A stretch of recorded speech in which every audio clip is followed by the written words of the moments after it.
na Congo to telema to lobela mboka Ole to suwa ko bimisa na poasa. Ba député to votaki bazo salarien. Bazo salarien, to tele la funa, bazo salarien, bazo salarien. Komo to lega na mwamba, bazo salarien, bazo salarien. To tele lukunga, bazo salarien, bazo salarien.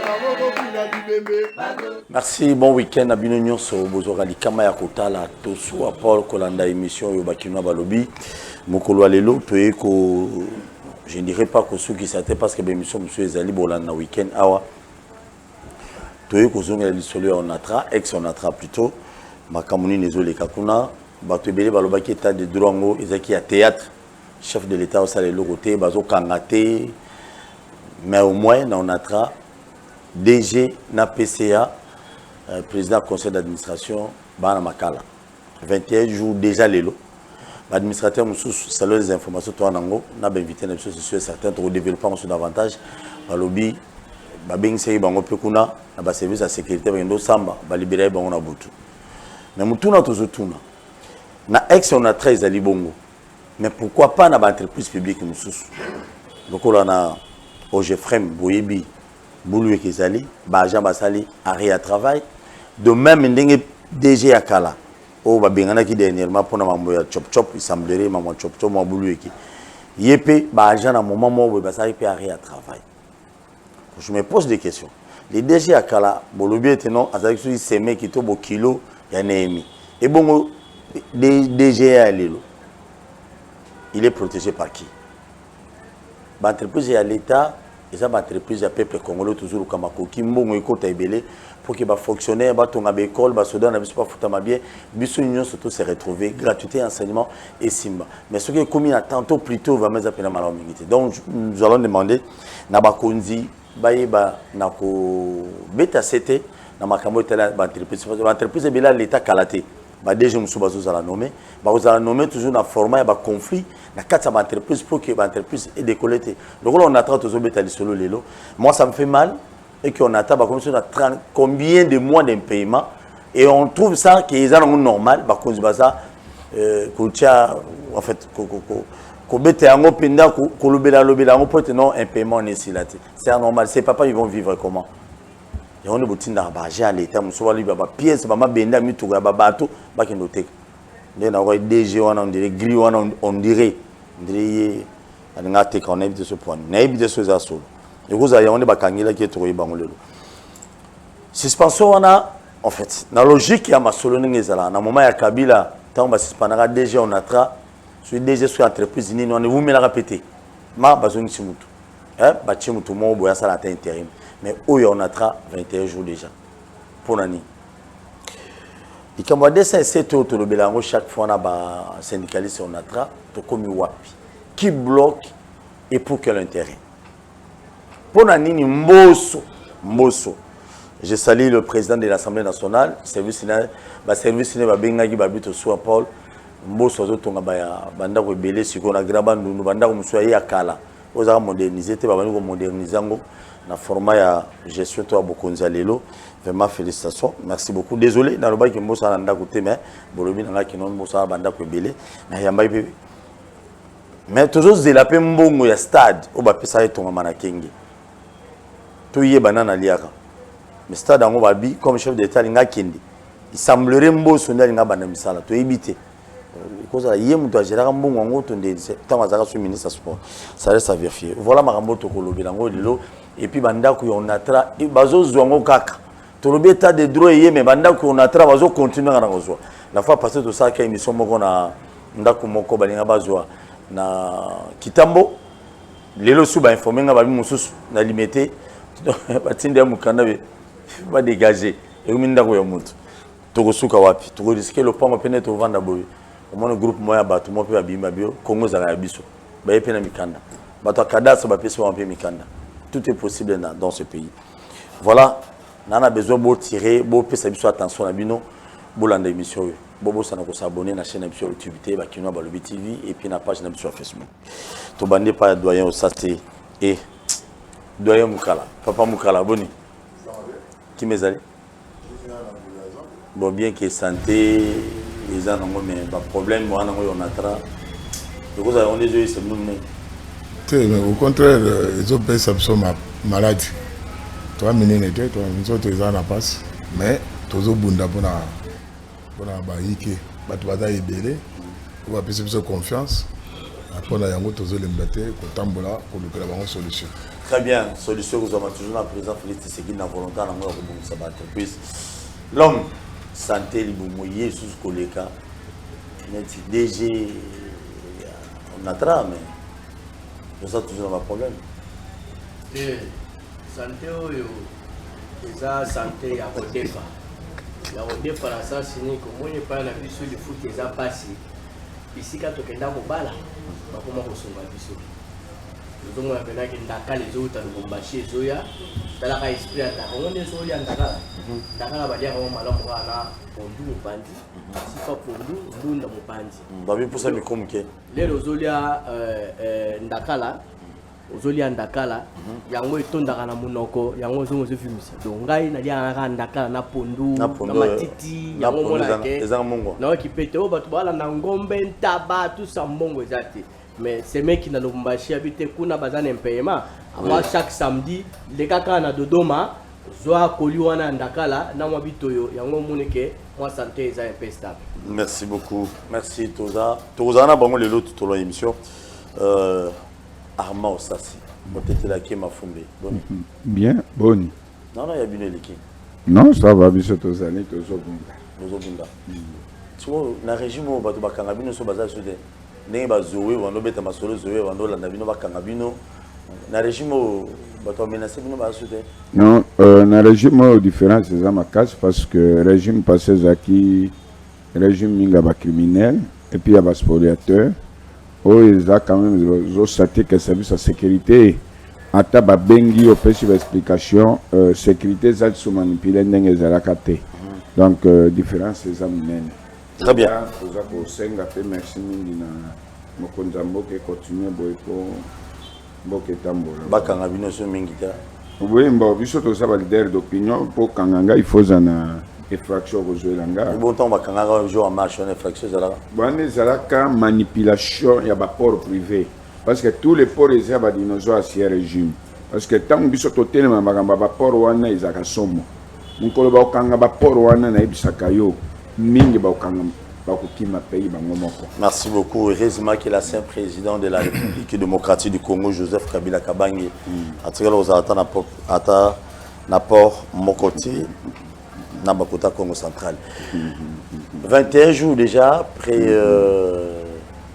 21 jours, Bazana, Bozana, DGT, PCAT, nous avons l'intérimité. Ils ont handicapé pour la gestion de ma soutien.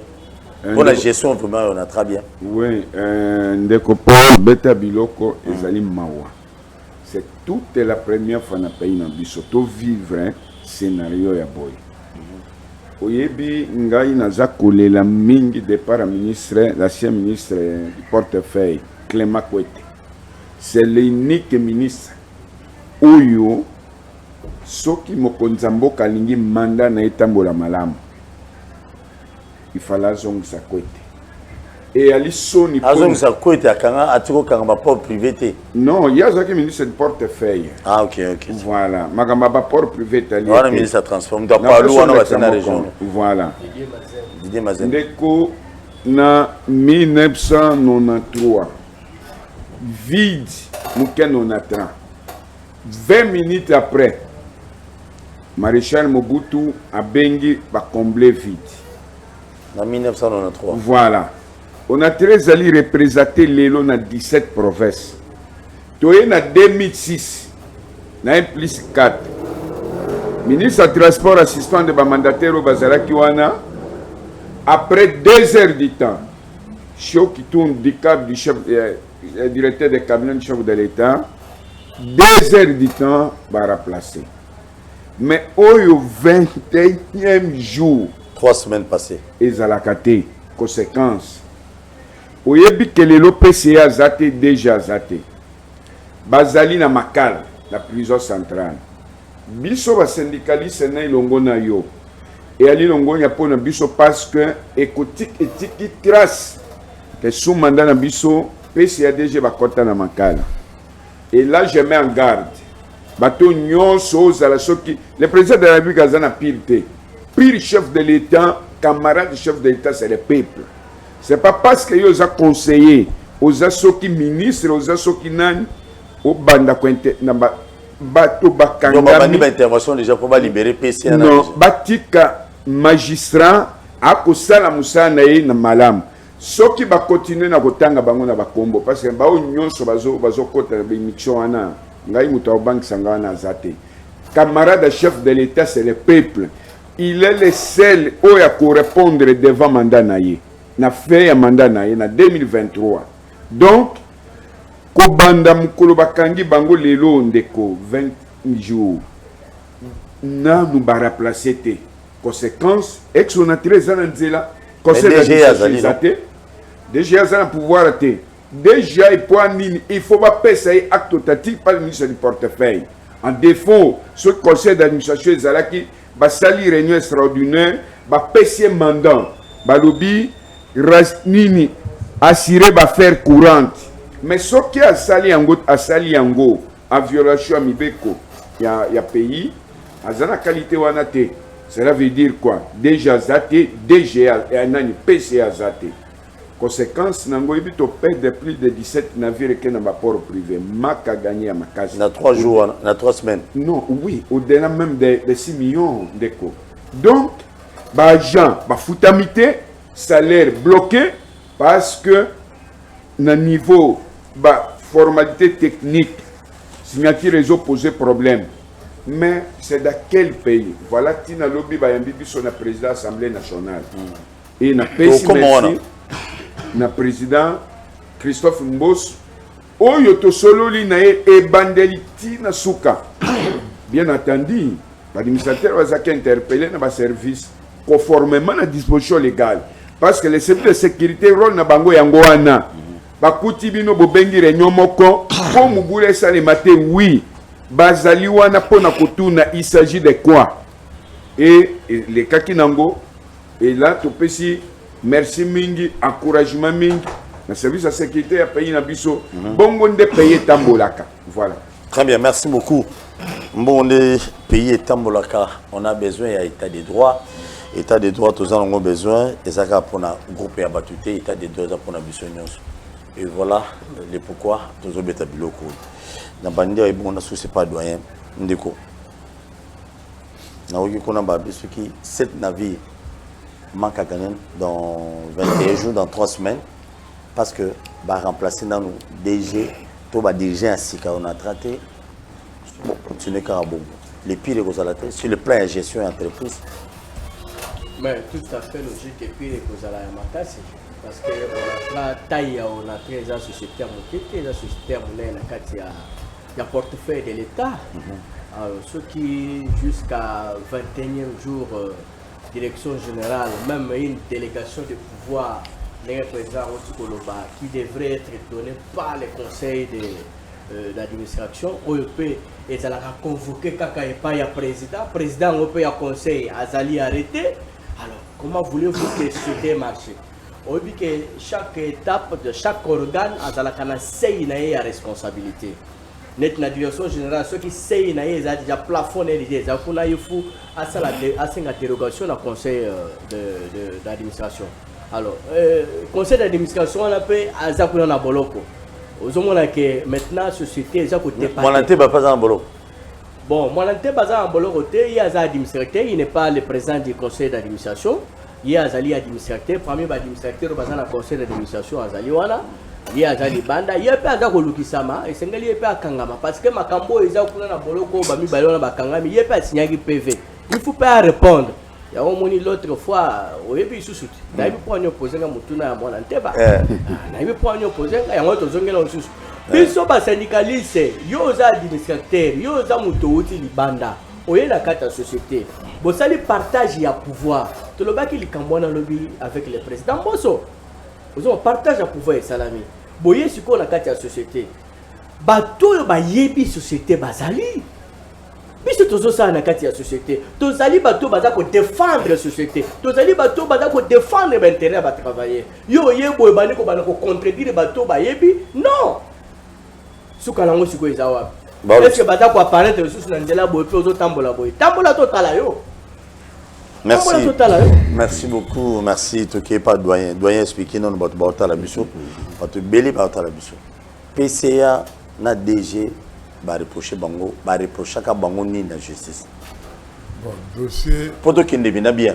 Dossier PCA na DG AI au bakangeli bango ezali dossier ya IMD, société moko IMD. Société on il fallait attendre ba profiler pour na ba bongisa na port ya Matadi. Commande à liboso et ça marqué montant nango ezaki 2 850 800 000 dollars, mais biloko ya utapoto il y a déjà na Matadi sous douane. On a attrapé à Fouta déjà plus de 85%. Avant diga boye na ndenge na ye ayokani sura ba consommateur ono quoi biloko wana matitalo na poto biloko ezana déjà na kisasa biloko matitalo na poto bo futanga yeba intérêt mais biloko de combien na kisasa biloko eza déjà a des douanes na ngote on a traité na réceptionné pe ya ngote abakisi prix donc il commande le bosso ezali à 2 800 000. Et là, comme ça, on a 7 500 000. Plus de 5 millions de plus. Donc, il y a un tentative de détournement. IGF a sali à établir que c'était une tentative de détournement. Il y a un ministre à portefeuille, à mesure, va exécuter le dossier, on a des mesures vis-à-vis de l'autorité, notamment les DG et le PCA. Bon.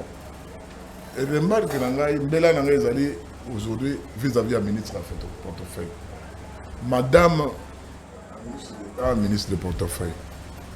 Ce qui compagnie, la société à l'État, le ministère de portefeuille. Bon. Donc, cela veut dire, pour abattre la moussa, et c'est la société tombe. La société tombe malade. Mais, souci, tout le monde a souci, on a tombe la société à l'État. Souci exact. Ben intérêt à travailler intérêt la société à l'État, ils ont préservé. C'est dans la rue. Mais ils ont bien à l'État. Ils sont entrepris à l'État. Réaction mauvaise à la radio. Ceux qui vont contrer à Léoné, ils ont ça que bon va dilapider mis solo pour na biloko pamba pamba. Intérêt à l'État ils ont.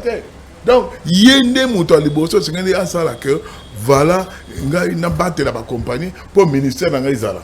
Ministère a continué. Sur les autres compagnies non se stylent à l'État, ministère de portefeuille. Dans d'autres pays, il n'y a pas de ministère de portefeuille. Il faut y aller. Voilà pourquoi j'insiste sur ce point-là. Madame Fungola Michou, Mita na Moussala. Mita na Moussala pour Batouba Ndima. Et vous avez un bilan Batouna. Mais comment Batouba Rotuna.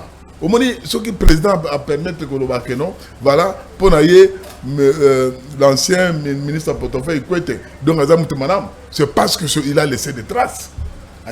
Il a défendu l'entreprise. A posé des actes aux États. Et puis on a défendu, on a traité, je crois. La compagnie de l'État. Il y a un programme État de l'État, l'entreprise de portefeuille, appelé une piste de solution.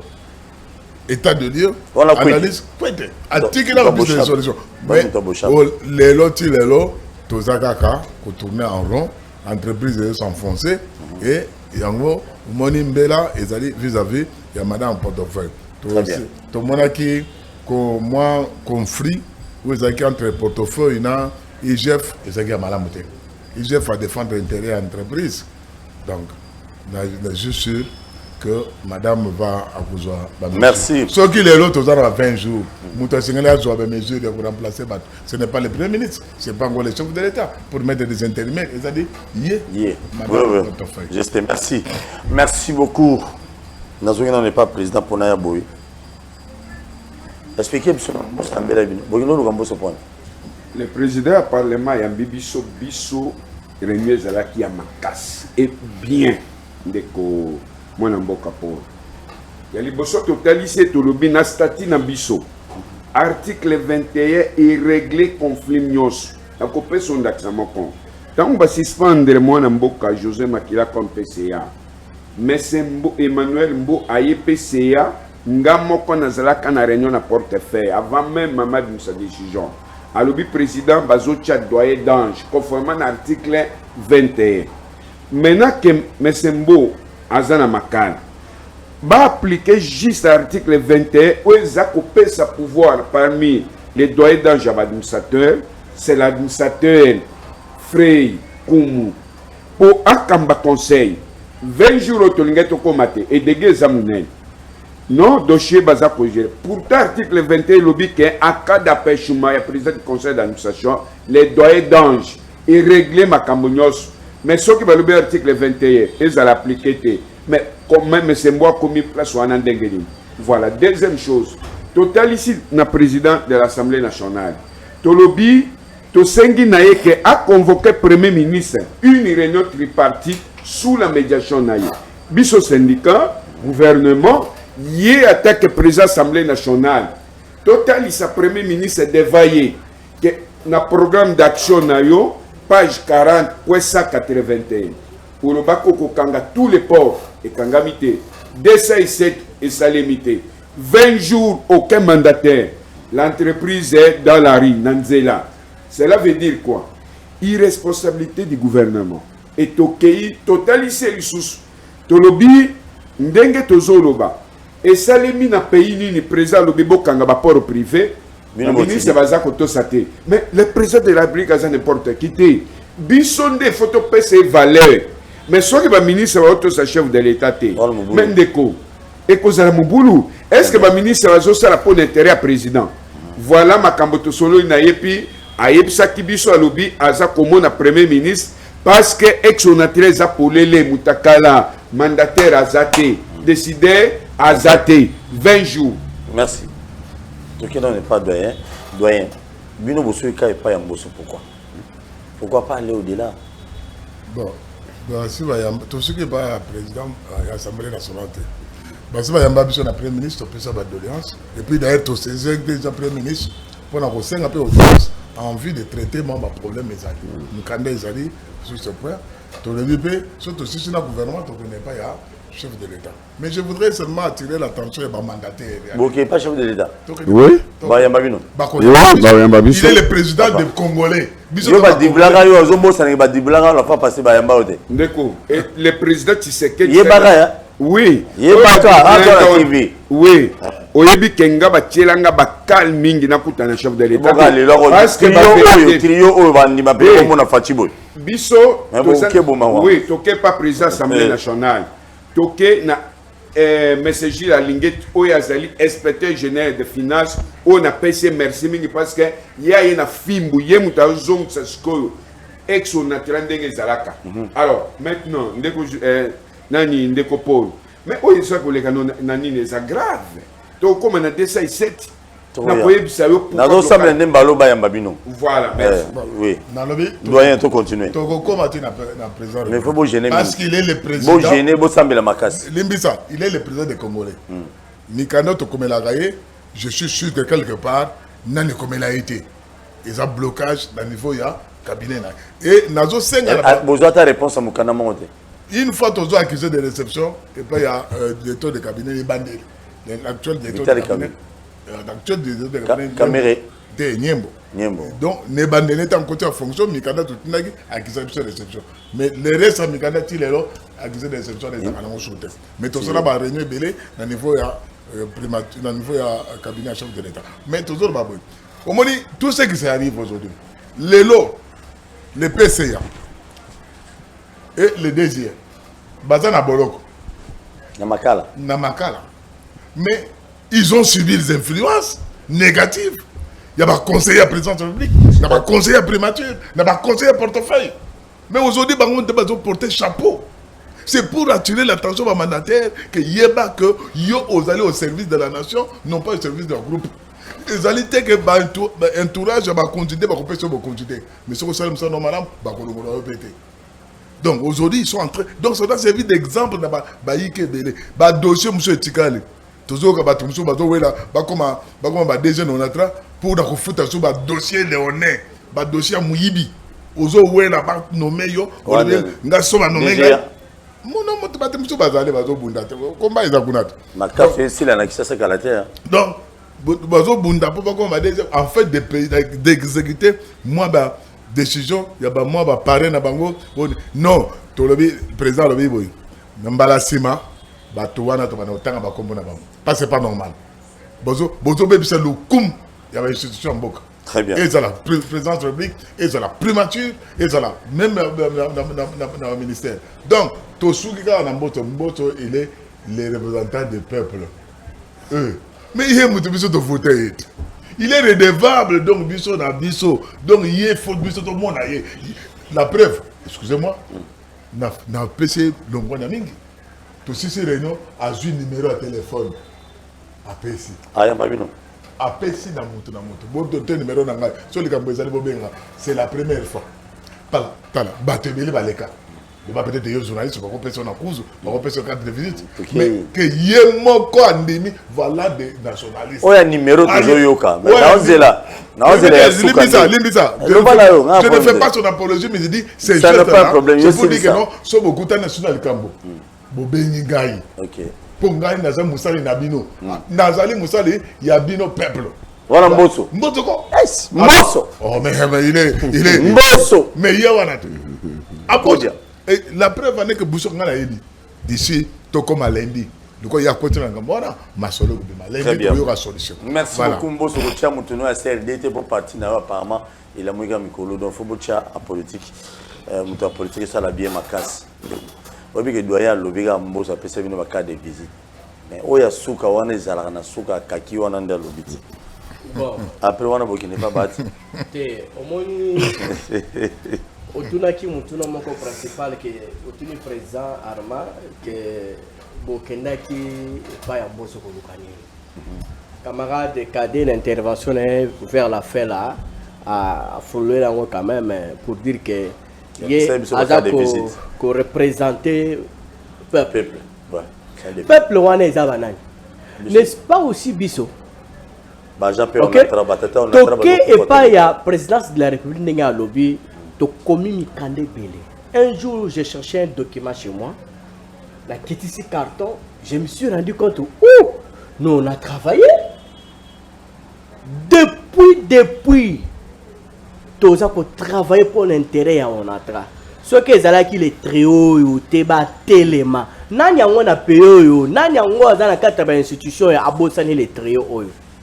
Mais c'est parce que nous sommes dans un état nazo ya bibino ba yebi bango tout yo polémique aboy po ani OK papa beta biloko donc ba yebi biso to koma ya mingi institution nini ya mboka o biso to comité voyez-vous tokendaki pa Jani Mabunda tokomelaki pour na dossier à spoliation ba député ba spolier ba maison biso a répondra biso te mais tala monsieur Mbosso l'honorable président Mbosso ayambi biso geste à ça ndenge camarade doyen Alobi et ça geste moi que non il a compris les explications to pesier totalisier la population o ezali na kati ya Onatra 17 provinces la population de l'Onatra. Vous le négligez comme ça. Et cette population, Batini Bisse Paina, yo représentant la population, qu'il y a une mort douce là-bas, vous savez, hein, le premier ministre, le président de la République, toutes les institutions ya mboka, ce qui est catastrophe naturelle et salami, bango nyoso ba, tozaki na makambo ya nyira ngongo, ce qui nani, ce qui volcan on est bango tout bakendaki kuna. Mais crème humanitaire au Esaïe ko salema na Onatra. Il faut peut-être venir à l'Onatra, au compter le nombre de morts. Vous comprendrez qu'en tout cas par mois, vous comprenez que non, on a perdu les gens en Onatra. Une mort, oyo, et ça ko crié. Alors il faut plus totalement savoir qu'il y a des morts en Onatra. Imaginez-vous, depuis 2010, Abimi Pension a eu des comptes finaux a été. Depuis 2010. Depuis 2010. Il est là, il souffre. Azos doit payer rentrer. Pensez-vous que vraiment ma modèle wana kati na mboka na biso bon moi nango bozwa la légèreté OK donc ce qui est allé de Mbosso l'honorable président Mbosso ce qui est allé catastrophe naturelle et que ministre sectoriel na likambouana à le côté les députés bako sani bako convoquer bako interpeller mais na ministère à portefeuille ce qui se passe là-bas yango mona qui je salue le ministre des Transports le vrai warrior ya gouvernement oyo il y a que lui qui a compris la douleur des agents de l'ONATRA. Il a compris. Le warrior. Tozo ça na inspection par port fluviaux la carte ya canot aux na son vice-ministre il est déterminé ya kosala musa na canot rapide koufi na katikati ya fleuve il est là à l'aise avec vous il est sur le terrain il a compris douleur ya canot et koufi s'il vous plaît douleur ya passe ya agent ONATRA na pensionné ONATRA la redevance logistique terrestre non en tout cas parce qu'il n'y a pas de recettes il y a des problèmes au ONATRA on peut aider la population qui se trouve au ONATRA à travers cette redevance pour foutre un salaire maintenant il y a un comme en Souka mais il y a d'autres dirigeants interpeller un Sénat pourquoi la RLT a été instituée pour la réhabilitation du chemin de fer et tout ça vous désorientez cette affectation là pour payer les salaires. Merci. Il a expliqué je vais aller encore plus loin. Okay, plus loin au Chité. Je vous dis franchement il y a une mort douce là-bas à l'entreprise. Mort. Des morts. Yes. Les gens meurent chaque jour. Chaque jour. Donc, Ituri a ONATRA et Zali. Dans l'ouest du pays, Ituri, c'est l'ONATRA. Les gens meurent. Ce qui incarne la responsabilité de c'est l'État congolais. Il faut pas mailler la bango et zonga bien. Tous les deux pieds, ils allaient la poser sur terre, va réfléchir comment faire. Nous avons des propositions. Pourquoi Baza pour intercaler tout le monde chef de l'État? C'est pourquoi nous sommes allés voir la représentativité de la population. Tokutana, totalicie. Et puis Toyebicie qui attention, mandat qui est Nasuka. N'oubliez pas que l'exécutif, le pouvoir exécutif est venu présenter un programme et pas Nabino et vous lui avez conféré le pouvoir d'exécuter ça jusqu'aujourd'hui à exécuter dans un tel programme. Il y a ONATRA, il y a fermeture à rapport privé et aussi l'inspecteur général de la finance a compris aussi pas si ONATRA. C'est pourquoi on a acheté film beaucoup là. Merci. Papa Lingeti film wana continuer na ba spoliateur. To si to pesa ki ba komba ba spoliateur nyonso. Merci beaucoup. Beta bango film. Azwa biloko. Mboko yo bolimbo sakana ro. Ouais, azwa biloko. Vraiment beta bango biloko. Zaka biloko. Toké pas président dis-nous un peu rapidement likambo ya DC7 millions. Obi que to lobi na moto na bémission. Ba to na DC7 ici la raté. Non on va payer ba mot. Oui, merci Ndeko Paul. DC7 il obi tozalaki na ezalaki parmi les deuxièmes poètes sur la présidence Assemblée nationale. Oyebi siko ndenge tozolo banayo. Mbongo wana ezali bloqué. L'État te bakufuta na banque centrale te. Que l'État a satir charge. Biso to sito yokani na ba banque. Ezali session toutes les autorisations. Mais yango naza kolela gouvernement ya Ilunga Ilukamba ndenge le ministre surtout du portefeuille Clément Kwete ndeko non nakoyebisa eloko moko ngai je suis parmi les principaux acteurs ya biloko wana tosala une semaine envasement ya kosakana te mais le ministre l'actuel ministre des finances foye beloko moko azali ministre des finances pour na kochaba qualité mais azali ministre des finances pour na koaider mokonza oui mutu a bloqué DC7 na biso c'est le ministre des finances mais azali grave oyebi ministre Seye Alangoli ndeko Paul ministre l'ancien ministre Ariav l'ancien ministre Seye Alangoli totikala jamais ko connaître blocage à Boité. Toko retraité 2711. Le président. Agent. Oui. Le président Denis Sassou Nguesso en 2010 en retraité 1006 agents. Mais cette fois-ci, le président Tshisekedi va retraiter 2711. Il sera le tout premier président. Et ça n'en est rien. Mais le ministre des Finances, pour finaliser, c'est-à-dire quoi? Accord juste à couper sa banque.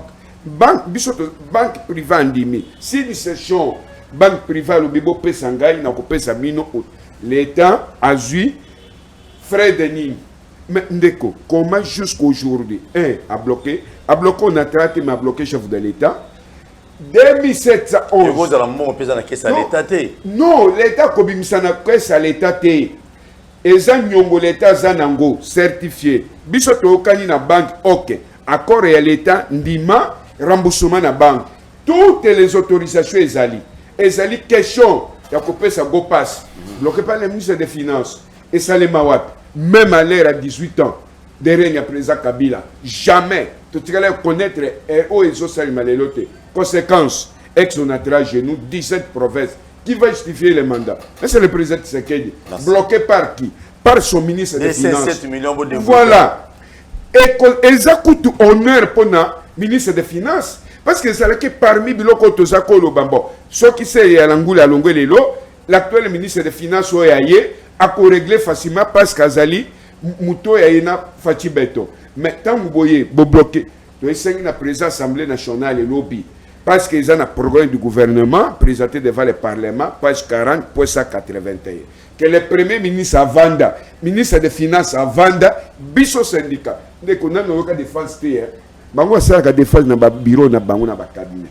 On déplace tout ce qui s'est vendu. Très bien. Mais biso tozo que les sitting, les bosseurs à cabinet Premier ministre, na sengi na bajan mobilisation générale. Voilà quand. Non, mais tozo ba la semaine tozo que sitting. Lundi to fixer bajan, oui. Bobani en mardi. Tozo banda mardi ou mercredi. Naza koye bisayo nous sommes peuple et le président Tshisekedi d'ailleurs que la peuple. Merci beaucoup. Merci doyen de ces 7 millions là. Moi je go ba makila bakota kango bakie batika. DG na bilan intérim. Aki makala tikiam. PCA yesigo aki atikiam. Ba ministre mususu des fois ba onoze là. Bango pe baza la brancher pour que non so il a rango bimi bango pe bakata ndamu ndamu. Siko et comme ba conseiller na oki kuna président lobby ezali ministre des finances. Et comme ba conseiller to ekomi ministre des finances na zo bloqué. Le rapport na website lo moko na ko bakisa na maso président lobby na bakiselo moko.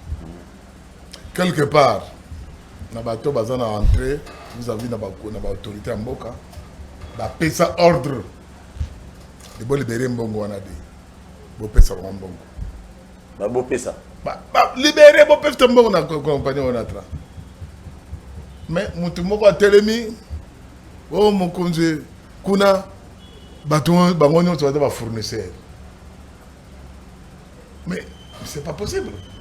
Mais ma fournisseur nyonso la plupart bakangi bongo limbisa et c'est vraiment pendant que Alingeti Azali, les loyaux, pesa mbongo, donc n'importe quel directeur là, l'ONATRA, ou bien n'importe quel DG, à travers l'État. Jamais. Il y a un tozo Singapour, il y a un chef de l'État, beaucoup de mboka, il y a un pesa ordre, pesa mbongo, l'ONATRA. Ordre na yo, zongela ngo yebisa ministre wana pesa mbongo. Très bien. Bato akoyiba yango te. Mbongo kosala musala pona lukumu ya mboka Congo. D'abord pona mboka Congo, tout ba na télévision zo ba congolais. Pona ba congolais, o ba tokufa. Pe pona ko tombo la compagnie o izana ma difficulté. L'air yango yo. Biso to ba na biso solo. Donc ce n'est pas le fait que la plupart des conseillers qui sont autour du chef de l'État, autour du Premier ministre, autour des ministres, la plupart des conseillers, la plupart de poto, hein, ils ont vécu en Europe, ils ne connaissent pas les réalités de ça. C'est pour la première fois les uns et les autres, mais nous sommes ici, Awa. Donc, nous sommes redevables vis-à-vis du peuple congolais, vis-à-vis de notre voté.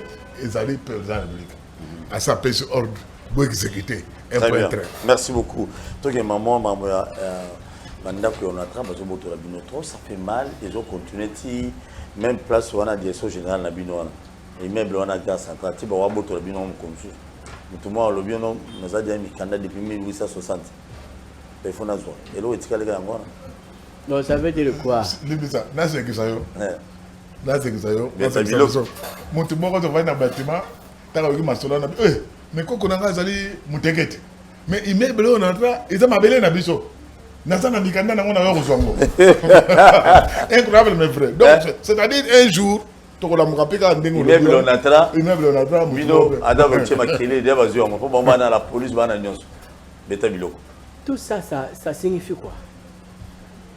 L'autorité de l'État n'est pas en place. Vous voulez que Sony Wana y ait la biso ba syndicaliste Onatra, Sony Wana qui est autorité de l'État, ils ont bafoué.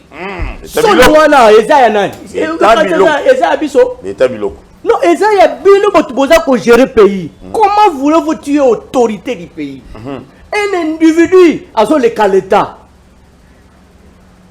Quand vous allez chez le ministre, quand vous allez chez le premier ministre, quand vous allez chez le conseil du chef de l'État, Borwana, Ndakwana, Ezaka, politicien, Bozomona, Eko Betambunda, Eko Salaboye, donc, c'est quoi ça? Donc, l'État congolais a commis un assez à individu. Ils ont la difficulté à respecter l'instruction du chef de l'État sur la fermeture des ports privés. Parce que tel, Azali mon conduit à port Rwanda, il y a Azali fort, tout ça. C'est comme l'autre ministre avait dit, non, aujourd'hui si je ferme, donc l'autorité morale a un problème. Voilà. Un ministre, non? Aïe, moko et la zone andaza koyo kango un ancien ministre. Nenga loba ki tokenda ko mona ye. Donc, autos autorité morale na yo, oboya koto sa président en place. Vous imaginez? Et c'est comme ça que vous dites que vous allez changer le pays. Sony Wana, je vous demande, Sony Wana, il y a un individu comme il est à l'État congolais. Sony Wana, c'est à vous. Vous savez. C'est à vous. C'est à vous, ceux qui géraient ce pays. Ceux qui géraient ce pays. Donc, Bangonde, Bazana, responsabilité. Sony Wana, Zaya Bino. Bon, quand il y a une population, n'amenez pas le chef de l'État à qu'il un régime passé, ok? Faire déplacer le chef de l'État de son cabinet à qu'il et si la population est allée, n'a pas raison et solo. Effectivement, quand le chef de l'État descend, c'est pour venir que tombe la penza, passe au ezalaki, quand ezalaki boy na population présent à débloquer en gros, à déboulonner en gros, c'est ça le vraiment tout ça. Je prends par exemple ça, cet exemple c'est plus ou moins si ma mingi n'a un problème il y a 207 millions. On dit clairement que depuis 2010, il y a ceux-là qui sont allés en retraite, besoin de comptes finalité. Il y a ceux-là qui ont fait 30 ans, 45 ans de service, à Tikala Kozouamabelete. Oui, ils sont toujours locataires à Kinshasa. Là, je prends le cas de Kinshasa. Mais l'Onatra n'est pas tellement Kinshasa. Il faut que on met qui locataire, je suis en train d'aller. Pas si on a et puis la plupart, il y a des papas Onatra à Kala. Banana Bangonde Bazana ba institution. Nanango 80, moi je dis, j'ai même ma main à couper. Au bien ta service va bien ngala to bana ko citer ba combo ya ba continuer sur l'état oyo. Ceux qui papa na été oncle na tsala na Onatra. Maye la koma nango wana mbongo uta na Onatra. Ceux qui le lopent sécurité en boko et vanda grâce à l'Onatra. Grâce à l'Onatra. Non, non, on a Onatra le lot. Pas si on, imaginez-vous. Pas si on a mieux soit agent Onatra comme on a. Mais on veut maintenant faire quoi?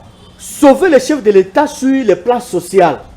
Qui est entré dans la population, dans les 17 provinces.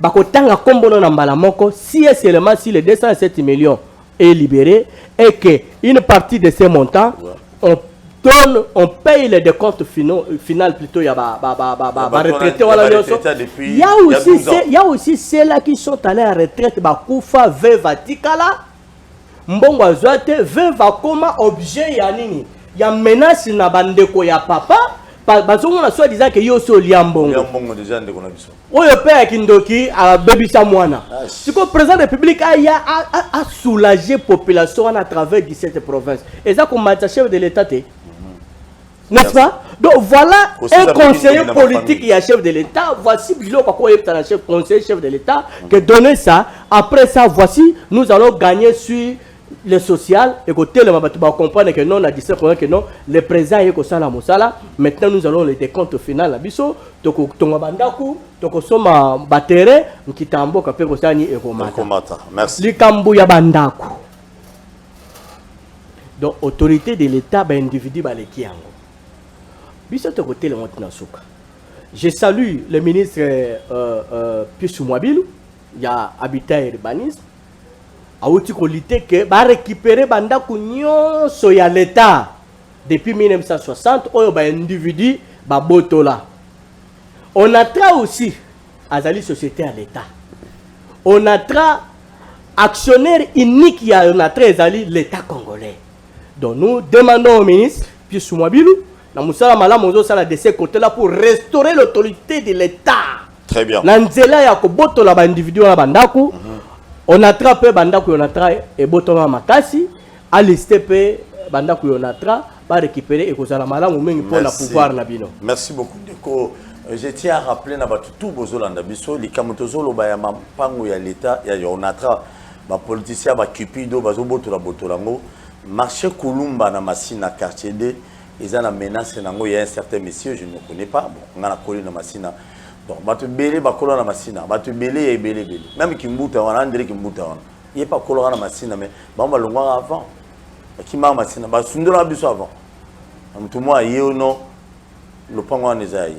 Heureusement qu'on a un beaucoup mais ça n'a commis na Masina c'est un avocat et puis na bande mususu ba koti yango ba landela ngo bien parce que espace où on a marché Kulumba je me souviens bandolo bezaki il y a église maman Boboto ne muta pesa ka wana ki no ba cha wonu yo bima biloko venana na ebité mboko président beta biloko babinda umso limité ba signifier assignation lelo to zui information ba yebi biso ke ndako ya directeur Manzaliwa ndako to beta ke émission la fois passée bazongeli lisusu justice wana wapi ya limité et c'est ka directeur na biso on a travaillé 12e ndeko justice c'est l'autorité et ça biso justice au bato azak il y a 18 ans wana de justice ezaki manipulé parce que bango régime à 18 ezaki sel bazaki na plan moko ko boma ko botola et puis kulimisa. Mais tout ça, c'est un régime ouanaté. Non, non. Le président Tshisekedi du fait qu'il y a Kocha Messeji à Linguet, a zong sa ordre. Mais il faut qu'on paye merci. C'est vrai, Azagin a raison. On a payé Koufa 20 jours. Ça DG, ça paye si on attend. Alors que le ministre a portefeuille à Lingaka soit simple arrêté. En attendant, procès là. Aïe, mais c'est X ou Madame Songolo. Parce que mais c'est ça, il y a un monde Tozoloba. Pourquoi Tozo dénoncer? Parce que mon Konzambo Kalandaka émission na yo makasi. L'autorité belé balandaka. 20 jours sans mandataire. Est-ce que pays ça pour vivre? Non, pays ce que parce que dans un pays où ezali kotambola ndeko na ko peso exemple moko na Sénégal. Une entreprise à pétrole, basali 48 minutes, DG interpellé. L'État juge est confié parce qu'il faut administration tambola. Mais biso 20 jours. N'a plus 4, 2 heures d'état seulement. Oui, parce que la chef président, Azaki le directeur de cabinet, ou Azaki, auteur et d'information. Non, non, chez Okitou. Donc, chez Pitou Nazaraki, c'est l'unique directeur des cabinets. Au salaire les testos, mais respectez les DICAB. Voici les informations. 3 minutes à acquérir réception. Et. Oui, solution Zouamaki. Porte-à-porte jusqu'à ce que le mandat président Kabila Sili, cabinet chef de l'État, comment qui marchait. Très bien. Ok, Koutika courrier, Bazu, Bakini, Bateki, Baké, Bazumbongo. Conséquence, le président Kabila a bimi. Moutou donc il y a parce que le peuple a ébiété. Très bien. Alors maintenant, tous on a fait béton. 20 jours ça DG. Tous on a chef de l'État. On a le babu kaboni baramo. Oui. Oui. Na président Tshisekedi. Na on a trappé PCA Zate. DG Azalité. Biso toza ko se mobiliser. Ndeko tokola la biso tout. Comme le premier ministre. Si tin toko bête na semaine oyo. Soki d'ici lundi ou mardi, le président de l'Assemblée nationale Ibsibiso, Bazui Solichoté. Pour Soki, Bajan, paye foutamité, maintenant paye merci mingi, na nationaliste et le ministre Chéribin. Ndeko, Kobanda mois de septembre, 10 janvier, même mois, au février, et la salaire, c'est grâce au ministre des Transports. Mais surtout tous les ministres qui comme hier. Oui, un ministre vraiment. Non, Déco. Excellence, voici. Une minute, à son ici réponse. Voici. Proposition. Au proposé ministre, il a laissé le ministre toquer, naïe, fleuve, tozongi. À la caté. Mais pourquoi le ministre Moussou va copier? Très bien, voilà. Merci beaucoup. Tokena n'est pas doyen, il va beaucoup résumé nyonso pour que bakonzo ba Hollanda biso basunga biso des fois na ko trouver la solution on atra. Bobani ko lela likamu on atra o lelote boleka boloba to yamba bino bosala ba marche ba menaça bino mais pour ici là qu'est-ce qu'il faut appliquer la décision union so le président de la République a été chef de l'exécutif. Puisque Azali Mokonza exécutif, à sa juge décision, yo ministre, il y a une observation. Observation, il y a soulever. Exception, il y a ça. Voilà, responsabilité, ils ont revenir dans le ministre de l'Intérieur. Ministre de l'Intérieur, Kanga, port privé. Tu as prolonger, réunion. Il n'y a aucun élément nouveau. Et ces gens-là ont démontré les limites de pour raison de sécurité, Kanga, port privé. L'autorité de l'État sera restaurée. Il y a le ministre portefeuille. Ministre portefeuille, les compagnies, il y a portefeuille, l'onateur de compagnie à portefeuille, il y a l'État. Il y a un ministre pour la compagnie, Zoamukanda, oui, Sengeli, appliquer le règlement pour que l'entreprise tombe. Bon, ministre plus mobile, de quoi ça lobby? Oui, bandako va botoli, nous sommes tous cinq, tous et puis ça, na bateau nous sommes bandako, il y a un atra, bah au bout de l'abinamo, beaucoup de là, beaucoup d'abino, na mai. Oh yo, aux autres l'aventure, qu'on a na 12e rue, na limité. Au cause le pas, on attend que le mot. Si on attend au calme, on attend qu'on soit étalé. Mais na lelo, on soit soutenu. Très bien, merci beaucoup, Lilo Babou Kabouani. En tout cas, et là, quand il y a moko na kosenga, dans tout ça, il y a Moukou Sependa, chef de l'État, il y a Mbabiso. Merci beaucoup, Nazalaki Naïsemou Yagouyamba. Baye ya onatra, bazali ba syndicalistes. Je les aime beaucoup. Parmi les syndicalistes, les lots na Congo, il y a une entreprise belée à l'État. Trio Oyo Bundaka. Tongo me dit pourquoi pour onatra. Et Salanga et Sengomakas. Et c'est ça que je demanderai même à la chef de l'État. Même à Kambazolo Bayagouyamba, bon réglementer ma cam. La plupart des collaborateurs, il y a Bakonzi Belé, Bazo Bomakop, il y a Mokondi. Des fois, l'information, vous pouvez savoir qu'on a un bureau climatisé. Mais Bango au moins, Bazana a un bureau, il y a Mali, il y a Moulungue, climatisation, nous étions avocats, nous étions à Manga, Matiti, Bana Matière, Talambo Kanabiso. Il y en a besoin qui n'ont et qui ne liboso. Pour beaucoup qui ne liboso, ils ont une entreprise union sur l'État est élément. Hier, IDPS vous disait que Kabila a bombé l'entreprise à l'État, mais ça peut chance dans le président de la République pour un tombola. Mais pour un tombola, il faut avoir un contact direct avec banani. Na bayo bazali ko sala na entreprise wana. Non les conseillers, même le ministre Moussous ba yebi ba réalité ba entreprise publique. Il faut qu'on se dise la vérité. Ministre cravate, soit à moi si, l'ipouta, au batega $100, on a comme on a 1000, à la taraton, on dit pourquoi défiler dans le bureau, mais à la réalité à terrain. Bon, Fungola, c'est les patatas à Mboka. Attends, ce qui est président Félix Akabaka. À cause de ça, on a repris ça, syndicaliste, on a yambaté, pour y avoir la réalité, la vérité à l'entreprise. C'est ça, Manolo Babou. Maman Moro, il faut tout le barrage, on n'a pas le choix. Merci. La PCI va syndicaliste, nous sommes merci. Nous devons répondre à l'invitation à la show. Donc, prochainement, vous abonnez à la chaîne sur YouTube, qui m'a Lobby TV et en plus, la page de l'émission Facebook. Merci beaucoup pour l'invitation. Merci.